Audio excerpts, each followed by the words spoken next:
మెదక్ జిల్లా వెల్దుర్తి మండల కేంద్రంలో కాంగ్రెస్ పార్టీ నాయకులు మెదక్ ఎంపీ అభ్యర్థి నీలం మధు ముదిరాజ్కి మద్దతుగా భారీ రోడ్ షో నిర్వహించారు. ఈ కార్యక్రమానికి టీపీసీసీ రాష్ట్ర ప్రధాన కార్యదర్శి ఆవుల రాజిరెడ్డి హాజరయ్యారు. ప్రధాన రహదారిపై భారీ రోడ్ షో నిర్వహించారు. మండలంలోని వివిధ గ్రామాల నుంచి పెద్ద ఎత్తున కార్యకర్తలు ఈ రోడ్ షోలో పాల్గొన్నారు. ఈ సందర్భంగా వారు మాట్లాడుతూ మాజీ మంత్రి హరీష్ రావు ప్రజలను పక్కదోవ పట్టించే విధంగా మాట్లాడుతున్నారని, వర్షాకాలం రాకముందే కాంగ్రెస్ పార్టీ ఏర్పడి నుంచి కరువు ఏర్పడిందంటూ ప్రజలను పక్కదోవ పట్టిస్తున్నారని, ఇచ్చిన హామీ ప్రకారం 6 గ్యారంటీ పథకాలలో 5 గ్యారంటీ పథకాలు అమలు చేస్తున్నామని, ఆగస్టు 15 నాటికి రుణమాఫీ చేస్తారని ముఖ్యమంత్రి ప్రకటించారని తెలిపారు. కాంగ్రెస్ పార్టీ ఎంపీ అభ్యర్థి నీలం మధును అత్యధిక మెజార్టీతో గెలిపించాలని ఈ సందర్భంగా వారు విజ్ఞప్తి చేశారు. రాహుల్ గాంధీ గారి నాయకత్వం, రేవంత్ రెడ్డి గారి నాయకత్వం, రాజిరెడ్డి గారి నాయకత్వం, రెడ్డి గారి నాయకత్వంలో మరి మంత్రిమండలి ఏర్పాటు కావడం, మరి ఎన్నికల ముందు కాంగ్రెస్ పార్టీ ఏదైతే 6 గ్యారంటీలను ప్రకటించిందో 10 సంవత్సరాల కాలంలో ఆశించిన విధంగా తెలంగాణ అభివృద్ధి చెందలేదనే భావన ప్రజల్లో ఉంది.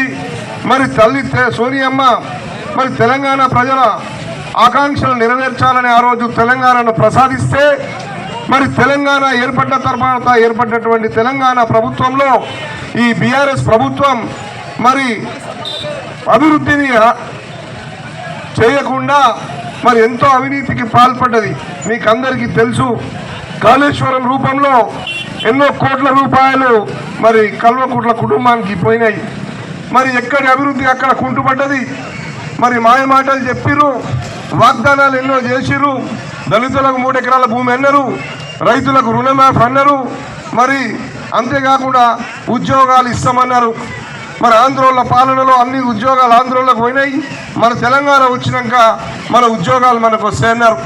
10 సంవత్సరాలలో ఏ ఊర్లో కానీ, ఏ గ్రామంలో కానీ, ఏ కుటుంబంలో కానీ ఏ ఒక్క ఉద్యోగం ఇచ్చిన పాపాన పోలేదు. ఇదందరికీ కూడా ప్రజలందరికీ తెలుసు. ఏ అవ్వని అడిగినా, ఏ అయ్యని అడిగినా చెప్తాడు, తెలంగాణ తెచ్చుకున్నది ఎందుకు, మా పిల్లలకు ఉద్యోగాలు లేవు, మా కొడుకులు బీకాములు చదివిరు, ఎంకాములు చదివిరు, డిగ్రీలు చేసారు, కానీ ఒక్కడు కూడా ఉద్యోగం లేదు. నిన్న నర్సాపూర్ అంగల్లో ఒక ఎస్టీ పిల్లగాడు చెప్తున్నాడు, సార్ నేను పీజీ చేసిన, ఇగో ఈరోజు కూరగాయలు అమ్ముకుంటున్నా అన్నాడు. ఈ పరిస్థితి ఎవరు కారణం? తెలంగాణ ప్రసాదించినాక మరి తెలంగాణను పాలించినటువంటి దుర్మార్గుల పాలనలో ఇది ఈ పరిస్థితి కాదా అని నేను అడుగుతున్నా. దీనికి కారకులు బీఆర్ఎస్ నాయకులు కాదా అని అడుగుతున్నా. మరి రైతులు పేరు చెప్పి నువ్వు తెలంగాణ ప్రభుత్వం ఏర్పడ్డది ఆ రోజు బీఆర్ఎస్ ప్రభుత్వం. మరి రైతులందరికీ కూడా రుణమాఫీ చేస్తామన్నారు. ఏ కొరకైనా రుణమాఫీ జరిగిందా? మీరు గతంలోకి వెళ్తే స్వర్గీయ రాజశేఖర రెడ్డి గారి ప్రభుత్వంలో మన్మోహన్ సింగ్ గారు ప్రధానమంత్రిగా ఉన్నప్పుడు మన ప్రాంత రైతులందరికీ రైతు రుణమాఫీ జరిగిందా లేదా అని నేను అడుగుతున్నా. ప్రతి ఒక్కరికి రైతు రుణమాఫీ జరిగిందా లేదా అని అడుగుతున్నా. ఆ రోజు మరి ఆ రోజు అన్నాడు మనం ఇచ్చిన ఇందిరమ్మ ఇళ్లను అవహేళన చేస్తూ. మరిన్ని అప్డేట్స్ కోసం మా ఛానల్ని సబ్స్క్రైబ్ చేయండి.